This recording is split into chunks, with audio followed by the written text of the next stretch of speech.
लोकसभा में वक्फ संशोधन bill pass. विधेयक के पक्ष में पड़े 288 वोट, विरोध में 232 मत पड़े। बुधवार को बिल पर सदन में 11 घंटे चली लंबी बहस।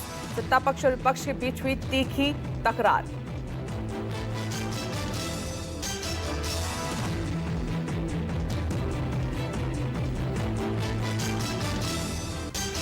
वक्फ संशोधन बिल पर मंगलवार आधी रात के बाद हुई वोटिंग। विपक्षी दलों के सभी संशोधन हुए खारिज। ओवैसी, सौगत रॉय, पप्पू यादव, वेणुगोपाल, इमरान मसूद सहित तमाम विपक्षी दलों के सुझाव हुए अस्वीकृत। लोकसभा में पास होने के बाद आज राज्यसभा में रखा जाएगा वक्फ संशोधन बिल। संसद के उच्च सदन में भी चर्चा के लिए तय किए गए हैं 8 घंटे। राज्यसभा से भी बिल पास होना लगभग तय। राज्यसभा में 236 सांसद हैं, जिससे बहुमत का आंकड़ा 119 का होगा। बीजेपी के 98 सांसद सहित एनडीए के 115 सांसद हैं। 6 मनोनीत सांसदों के साथ ही आंकड़ा 121 तक पहुंचता है। वक्फ बिल पर राज्यसभा में बीजेपी की तरफ से सुधांशु त्रिवेदी, बजलाल, मेधा कुलकर्णी, राधा मोहन अग्रवाल और भागवत कराड़ बोलेंगे। सूत्रों के मुताबिक बीजू पटनायक की बीजेडी और चंद्रशेखर राव की बीआरएस वक्फ बिल का विरोध करेगी। लोकसभा में संसदीय कार्य मंत्री किरेन रिजिजू ने वक्फ संशोधन बिल पेश किया। अपने कुल 58 मिनट के संबोधन में रिजिजू ने विपक्ष पर तीखा हमला किया। उन्होंने कहा कि अगर बिल नहीं आता तो जिस इमारत में हम बैठे हैं उस पर भी वक्त किसी दिन दावा ठोक देता। बिल बनाने और संशोधन में रायशुमारी न कराने की विपक्ष के आरोप को केंद्रीय मंत्री रिजिजू ने किया खारिज। कहा कि वक्फ बिल पर बनी जेपीसी ने सभी पार्टियों के सांसदों और संबंधित मुस्लिम धर्मगुरुओं और संगठनों से विस्तृत चर्चा की है।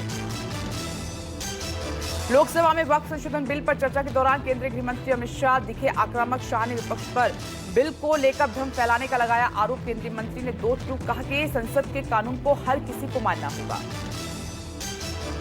शाह ने कहा कि वक्फ विधेयक का मकसद वक्फ की संपत्तियों के बेहतर रखरखाव और लूट खसोट से बचाना है, न कि उन पर कब्जा करना है। नए कानून से बेरोजगार गरीब मुस्लिमों के साथ ही महिलाओं को भी फायदा होगा। वक्फ बिल पर चर्चा के दौरान शाह ने आरजेडी प्रमुख लालू प्रसाद यादव की संसद में दिए साल 2010 के बयान का जिक्र किया। कहा कि लालू जी ने पटना के डाक बंगला इलाके में वक्फ संपत्ति की बेतहाशा लूट खसोट पर खुद चिंता जताई थी। वक्फ संशोधन बिल का पुरजोर विरोध कर रही आरजेडी और उसके सहयोगी कांग्रेस पर तंज कसते हुए उन्होंने कहा कि वक्फ पर कड़ा कानून बनाने की लालू की इच्छा को कांग्रेस ने नहीं बल्कि पीएम मोदी ने पूरा किया। वक्फ संशोधन बिल को लेकर एआईएमआईएम प्रमुख असदुद्दीन ओवैसी ने मोदी सरकार पर तीखा हमला किया। गांधी जी का हवाला देते हुए ओवैसी ने सदन में बिल की प्रतियां फाड़ते हुए कहा कि यह बिल मुस्लिमों को जलील करने के लिए लाया गया है।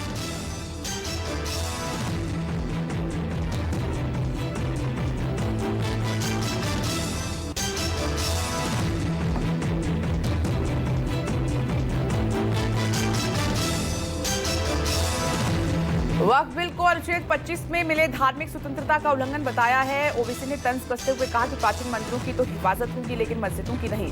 ओवैसी ने मोदी सरकार पर झूठ बोलने का आरोप लगाया। बीजेपी सांसद अनुराग ठाकुर ने कहा कि वक्फ के खौफ से भारत के लोग आजादी चाहते हैं, इसलिए ये बिल लाया जाना जरूरी था। कांग्रेस सांसद गौरव गोगोई बोले कि सरकार बताए और कौन से दूसरे धर्मों के लिए सरकार इस तरह का बिल लाना चाहती है। लोगों को बांटकर अल्पसंख्यकों को डराना चाहती है केंद्र सरकार। सपा अध्यक्ष अखिलेश यादव ने वक्फ बिल की आड़ में मोदी सरकार की नीयत पर सवाल उठाए। कहा कि वक्फ बिल सोची समझी रणनीति का हिस्सा है। बीजेपी का वोट बिखर गया है, इसलिए मुस्लिमों में भी बंटवारा चाहती है। बीजेपी सांसद रविशंकर प्रसाद ने वक्फ संशोधन बिल को वक्फ संपत्ति की सुरक्षा के लिए जरूरी बताया। कहा कि वक्फ की संपत्तियां लूटने वालों पर लगाम के साथ कार्रवाई का भी खुला है रास्ता। वक्फ की आड़ में कई सरकारी संपत्तियों पर भी हुआ कब्जा। वक्फ संशोधन बिल पर बोले जेपीसी अध्यक्ष जगदम्बिका पाल। कहा कि वक्फ संशोधन विधेयक से पसमानदा मुसलमानों को खूब फायदा होगा। देश को गुमराह कर रहा है विपक्ष। जेडीयू सांसद राजीव रंजन उर्फ ललन सिंह ने मुस्लिम विरोधी होने के आरोप को खारिज किया। ललन सिंह ने कहा कि वक्फ एक ट्रस्ट है, ना कि धार्मिक संस्था। पीएम मोदी आपको पसंद ना हो ये निजी मामला हो सकता है, लेकिन उनके अच्छे कामों को तो सराहें।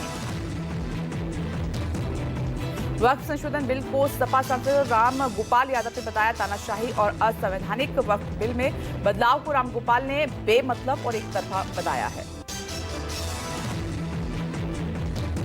एआईएमआईएम प्रमुख असदुद्दीन ओवैसी के बिल की प्रति फाड़ने पर बीजेपी सांसद जगदम्बिका पाल ने उठाए सवाल। कहा कि दोनों सदनों में बहुमत के बावजूद जेपीसी गठित कर विस्तृत चर्चा कराना ही हमारी सरकार की पारदर्शी नीयत को दर्शाता है। कांग्रेस सांसद इमरान मसूद ने वक्फ बिल की आड़ में सौगाते मोदी पर तंज कसा। मसूद ने कहा कि हमें सौगाते मोदी में सेवैयां नहीं बल्कि शिक्षा, रोजगार और मोहब्बत चाहिए। कांग्रेस सांसद ने कहा कि हमारे सीने पर चलने वाली गोलियों को बंद करा दीजिए। कांग्रेस सांसद इमरान मसूद ने कहा कि यूपी में वक्फ की 78% जमीन सरकारी बताई गई है और 11,400 हेक्टेयर जमीन सरकारी बताई गई है। कई जमीनों पर सरकारी कब्जा हुआ है। मसूद ने कहा कि समानता का हक हमें बाबा साहेब ने संविधान में दिया है। वक्फ संशोधन बिल पेश होने पर all India Muslim personal law board का आरोप है। कहा कि सरकार ने नजरअंदाज किए हैं हमारे सुझाव। पर्सनल लॉ बोर्ड ने कहा कि सरकार ने मुसलमानों से वक्फ छीनकर अपने कब्जे में लिया। वक्फ संशोधन बिल को लेकर देश के कई शहरों में अलर्ट है। महाराष्ट्र से यूपी तक पुलिस ने बढ़ाई चौकसी। एआईएमपीएलबी ने किया किसान आंदोलन की तर्ज पर देशव्यापी प्रदर्शन का ऐलान। वक्फ संशोधन बिल पेश होने से पहले all India Muslim personal law board की प्रेस कॉन्फ्रेंस भी हुई। कहा कि हमारे सुझाव नजरअंदाज किए गए।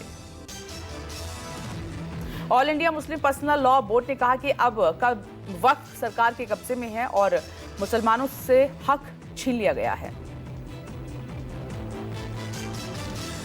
एआईएमपीएलबी का कहना है कि वक्फ पर बिल प्लानिंग के तहत लाया गया है। मुसलमानों को आर्थिक और सामाजिक तौर पर दूर करने की कोशिश है ये।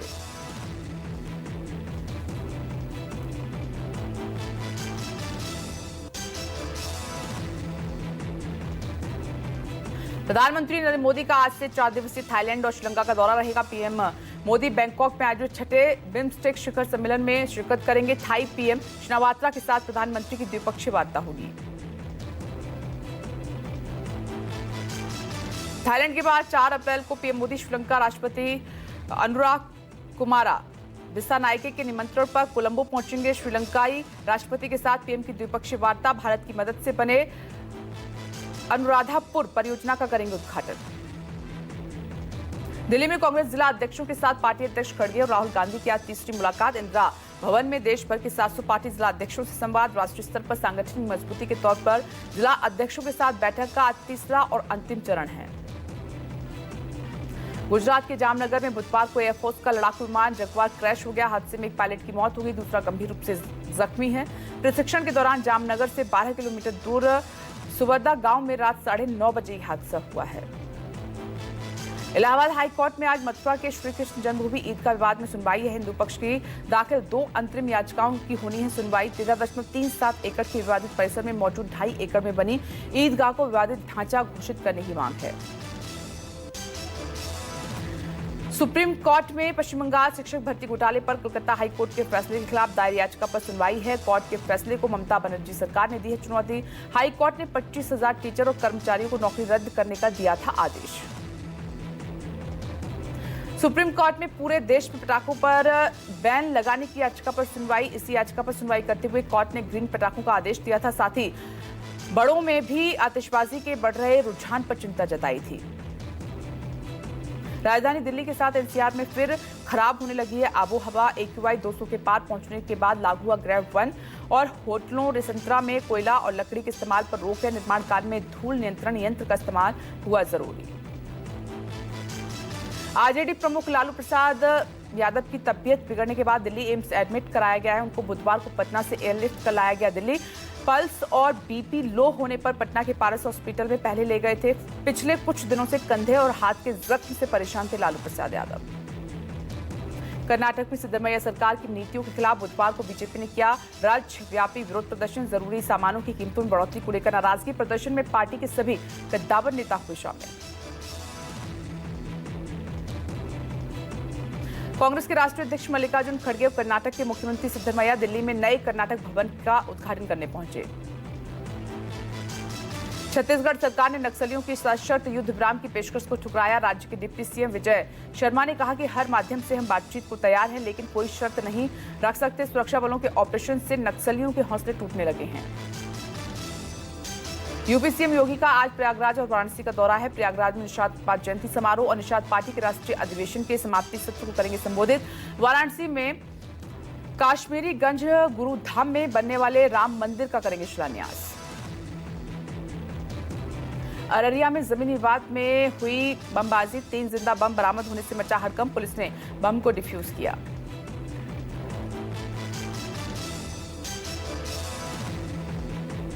ये घटनास्थल पे बम जैसा कुछ बरामद हुआ है, आगे उसका देखते हैं क्या होता है। कोई गिरफ्तारी भी हुई इसमें? अभी रखा गया है पूछताछ के लिए, आगे फिर। बिहार के कैमूर में बदमाशों के हौसले बुलंद हैं। बदमाशों ने ट्रक चालक पर किया चाकू से हमला। हमले में चालक और सह चालक गंभीर रूप से घायल हो गए। पुलिस की घेराबंदी और दबिश के बाद ट्रक बरामद, अपराधी फरार।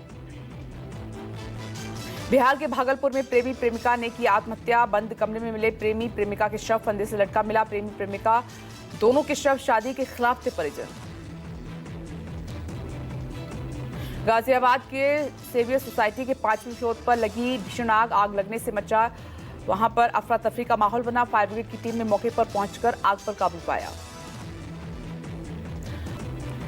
औरैया में आईपीएल सट्टा रैकेट का पुलिस ने भंडाफोड़ किया है, पर्दाफाश किया। 3 गिरफ्तार और 2,81,000 पुलिस ने बरामद किए हैं। कॉमेडियन कुणाल कामरा को मुंबई के खार पुलिस स्टेशन में फिर से समन जारी किया गया। कुणाल कामरा को तीसरी बार समन जारी हुआ है। कुणाल कामरा को 5 अप्रैल के पहले पूछताछ के लिए हाजिर होने के लिए कहा गया है। इससे पहले कुणाल कामरा को 2 समन जारी हुए हैं, लेकिन कुणाल कामरा दोनों समन के लिए नहीं हुए हाजिर। महाराष्ट्र में बुल्ढाना के शेगांव खामगांव हाईवे पर हुए ट्रिपल एक्सीडेंट में 5 लोगों की मौत हो गई। प्राइवेट बस, एसटी बस और बोलेरो में टक्कर हुई थी। 3 गाड़ियों के टकराने से 5 लोगों की मौत के अलावा 24 लोग घायल हुए। घायलों को इलाज के लिए अस्पताल में भर्ती कराया। मुजफ्फरनगर के छपार थाना क्षेत्र स्थित दिल्ली देहरादून नेशनल हाईवे 58 पर हुआ बड़ा हादसा। ट्रैक्टर ट्रॉली से टकराई अनियंत्रित स्विफ्ट कार। घटना में 2 महिलाओं और 2 बच्चियों की मौत हुई। 2 गंभीर रूप से घायल लोगों को इलाज के लिए भेजा गया अस्पताल। मुंबई के ठाणे में नव रामराज्य सोसाइटी के परिसर में खड़ी 4 बाइक और 1 बाइक में लगी आग। मौके पर पहुंची फायर ब्रिगेड ने आग पर पाया काबू। बिहार की नालंदा में एसटीएफ और बदमाश के बीच हुई मुठभेड़। 2 हथियार तस्कर हथियार के साथ गिरफ्तार। मुठभेड़ के दौरान एसटीएफ और बदमाश दोनों की गाड़ी पलटी। घटना में 2 बाइक सवार और 1 साइकिल सवार हुए जख्मी।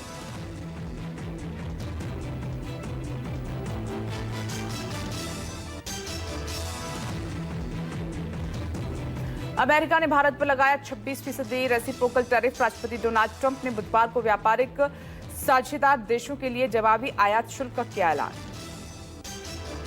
भारत पर जैसा को तैसा टैरिफ नीति के तहत शुल्क बढ़ाने के ऐलान के बीच ट्रंप ने कहा कि पीएम मोदी मेरे अच्छे दोस्त, लेकिन उनका व्यवहार हमारे साथ सही नहीं। भारत हमसे ज्यादा टैक्स वसूलता है।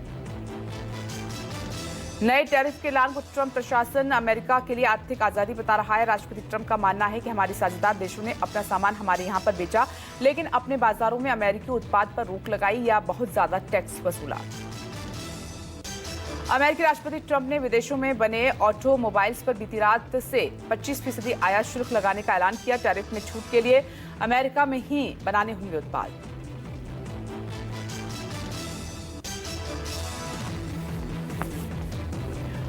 अमेरिका के नए टैरिफ के बीच चीन का बड़ा ऐलान हुआ है। चीनी राजदूत ने कहा कि हम अब भारतीय उत्पादों की बढ़ाएंगे आयात। भारत के साथ व्यापारिक सहयोग बढ़ाने का चीन ने लिया है फैसला।